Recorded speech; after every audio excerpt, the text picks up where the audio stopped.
Well, today, February 14th, may not just be Valentine's Day, but it's also the day where I am celebrating the 15th anniversary of the sequel to a film I just reviewed yesterday.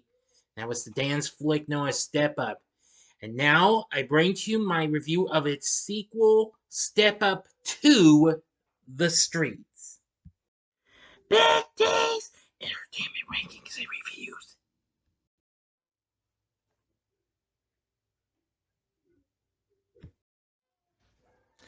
So, greetings, my fellow YouTubers, and welcome to Big D's Entertainment Rankings and Reviews. My name is Dual, better known to you as the Big D, and this time around I bring to you a review of the 2008 dance drama flick Step Up 2, The Streets. Released by Touchstone along with Summit Entertainment. Directed by John M. Chu in his feature film directorial debut, written by Tony Ann Johnson and Karen Barna.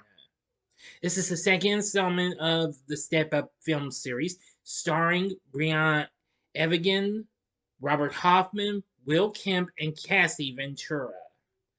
Now, this film, set at the fictional Maryland School of the Arts, the story revolves around a rebellious street dancer who lands at the elite school and finds herself fighting to fit in while also trying to hold on to her old life, and eventually joins forces with the school's highest dancer to form a crew of classmate outcasts to compete this in Baltimore's underground dance battle, The Streets, finding a way to live her dream while building a bridge between her two separate worlds.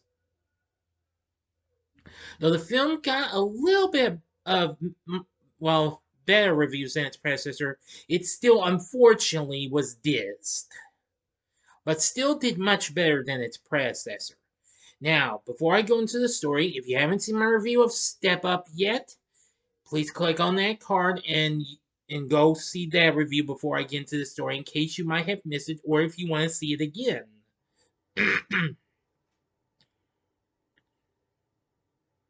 Just a moment of silence. Okay, that ought to do it. Alright, now on with the story. In Baltimore, Maryland, Andy West pursues her dream of becoming a street dancer, but feels like she does not belong anywhere. Her mother recently died of cancer, so she now lives with a guardian, her mother's best friend Sarah. She is doing poorly at school, but her passion for dancing brings something good into her life. She rehearses regularly with her crew, the 410, to retain top ranking in the illegal competition known as the Streets. Annie's friend and older brother figure, Tyler Gage, persuades her to audition for the Maryland School of the Arts, hoping it will turn her life around the same way it did him in the first film. Andy auditions, and Chase Collins convinces his older brother, Blake, the school's director, to let her join. When the 410 find out about Andy's studies, they angrily kick her out. Andy and Chase form a new crew with help from many people Chase knows at the school who are not accepted as who they are. Chase has a copied key to the studio, and the crew secretly practices their routine late at night when the school is empty. Missy, Andy's friend, joins the crew after dropping out of the 410 following Andy's removal. Missy tells the crew that the only way to enter the streets is to first do a prank and post it on the internet to show that the crew is entering the competition. Wanting revenge from being humiliated before, Chase decides to make a fool out of Tuck, leader of the 410, by leaving a dead fish in the vent of Tuck's home. But the 410 doesn't like the fact that they had a new crew to compete with, so they warn Andy's new crew to stay out of the streets or there will be consequences. When Tuck finds Chase, he assaults him because of his prank. Chase comes into school the next day badly bruised and hurt. On top of that, the dance studio has been trashed by the 410 late at night. Director Collins forbids the school from being involved in these types of competitions and expels Andy from MSA because of her involvement with the streets competition. Andy proclaims herself the sole participant to protect her teammates. Chase attempts to defend her, but Director Collins is too busy with an upcoming MSA fundraiser to let her back in. All right, now for the ending. As always, you know the procedure. You have 5 seconds to stop this video. Go to the description box below. Fast forward to the time below to avoid ending spoilers. If you've seen the movie already, please continue. Okay, you've been warned. When Andy's guardian hears the news of her expulsion, she becomes fed up with Andy's behavior and decides to send her to live with her aunt in Texas. Later that night, Andy receives a text message that the streets is on that night, the same night as the MSA fundraiser. Along with Andy, her whole crew gets the text message. They decide to ditch the fundraiser and instead compete at the streets. Andy's guardian hears about what Andy did to protect her crew and is proud of her. She reconsiders sending Andy to Texas and allows her to compete at the streets with her crew. When Director Collins goes in search of his students, he ends up at the streets as well. He sees them compete and realizes that the street dancing he has been opposing is in fact a legitimate form of artistic expression. He accepts Andy back into MSA. With Andy's crew as a group of friends supporting her and her education now being secured, the film finds its optimistic ending in the story.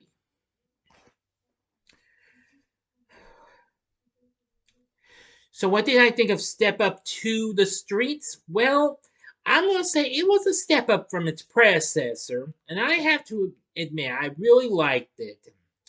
It was good.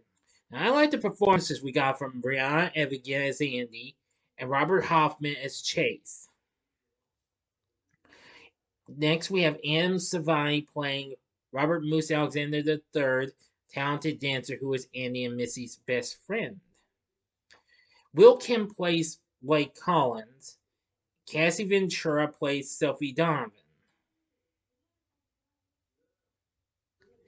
Let's see. Also, we have, let's see, Black Thomas playing Tuck. Talisha Shaw playing Felicia, Andy's best friend, who eventually turns on her and sells her out to Tuck for dancing at MSA. Let's see. Danielle Polanco plays Missy. All of them are good. Channing Tatum does have a cameo in the film as Tyler Gage. So you know that's pretty good. And Sonia Sun plays Sarah, Andy's legal guardian. So anyway, I thought the cast wasn't too bad. They had Aaron Zigman on board to do the score. And there was also a soundtrack album released on Atlantic Records, which came out a week before the film came out. Because this came out on Valentine's Day in 2008. Hence, this is the film's 15th anniversary today. Despite being distant and what have you, with its reviews being a wee bit better, but not great though. According to Rotten Tomatoes, they say there's a kinetic appeal to the handsome cast and their smooth moves, but everything else about the film is been there, dance to that. That's understandable. However, the film did better than its predecessor, as it made 58 million here in the US and 92 million overseas, making a total of 150 million worldwide, doing much better than its predecessor, as I've said already. Anyway, after that, there would be a third one in the form of Step Up 3D, which came out 2.5 years later.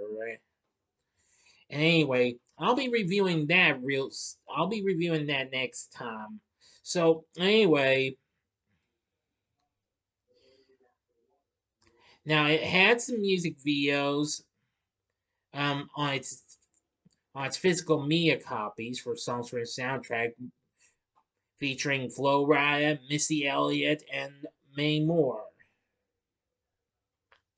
So anyway, Step Up to the Streets, I'd say wasn't too bad, but what I recommend it only if you are only give it a one-time watch if you are a completionist or if you are a big fan of, or if you we're into the first film, I'd say go for this one. I mean, well, I thought it was an improvement over its predecessor in ways, but anyway, the Step Up franchise does have a few its issues and what have you, but nonetheless, I still found this one to be a little bit better than its predecessor, though. So, but what did you think of Step Up to the Streets? Let me know in the comments section below. If you like this video, click the like button, subscribe, and be a part of the Big D Nation. Join me next time when I bring to you my review of the third film I was just talking about, Step Up 3, aka Step Up 3D. So thank you for watching, and as always, if you like this, check out these other fun-filled videos with some dance and what have you.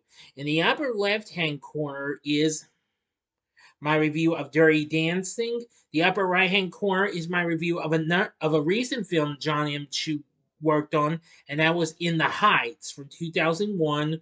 Or go to the bottom left-hand corner and see my review of Hamilton. Both of those videos are spoiler-free reviews. And the bottom right-hand corner is the button you can click to subscribe. If you like rankings and reviews on movies, TV, music, video games, etc., then I'm your guy. Thanks for watching. Until next time, I'm the Big D saying, see ya.